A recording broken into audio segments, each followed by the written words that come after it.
Pelvic inflammatory disease यानी PID, जिसको uterus की सोजिश भी कहा जाता है, ये एक खतरनाक कंडीशन हो सकती है।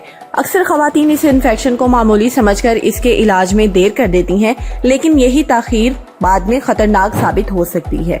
अगर आपको कोई भी वेजाइनल इन्फेक्शन है और आपको डिस्चार्ज का मसला है और ये आपका PID में कन्वर्ट हो जाता है, तो इससे आपकी यूट्रस, आपकी जो ट्यूब्स हैं और इसके अलावा ओवरीज में परमानेंट डैमेज हो सकता है। और इस परमानेंट डैमेज की वजह से आपको बांझपन का मसला हो सकता है, क्योंकि PID से आपकी जो ट्यूब्स होती हैं वो डैमेज हो सकती हैं और स्पर्म और एग की फर्टिलाइजेशन मुश्किल हो जाती है।